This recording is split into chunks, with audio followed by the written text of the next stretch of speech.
சின்னம்மா அம்மா எங்க? பஞ்சு கழிவு கூட சேர்ந்து கல்யாண வீட்டுக்கு முதல்ல போயாச்சுங்க. அது சரி, உன் தங்க நெக்லஸ் எங்க?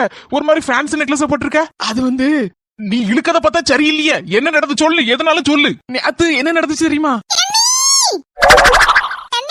நீங்க மட்டும் எப்படி இவ்வளவு ஸ்லிம்மா சூப்பரா இருக்கீங்க? என்ன எதுவும் காரியம் ஆகணுமா? நாளைக்கு ஒரு கல்யாண வீட்டுக்கு போக வேண்டியிருக்கு.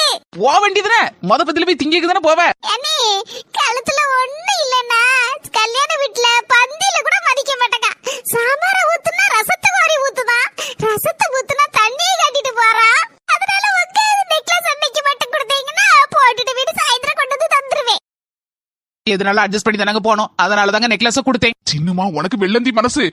ஆனா என் தங்கச்சி கொண்டு போய் அப்படியே அட வைப்பா, அடுத்தால வித்து போடுவா. அப்படியேப்பட்ட ஆளாக்கும். அதனால என்கிட்ட கேட்காம எதையும் செய்யாத சரியா? எதையும் அவசரப்பட்டு கொடுத்துக்கிட்டு பின்னால மனஸ்தாபம் வரதோட முதல்ல கொடுக்காம இருக்குது நல்லது.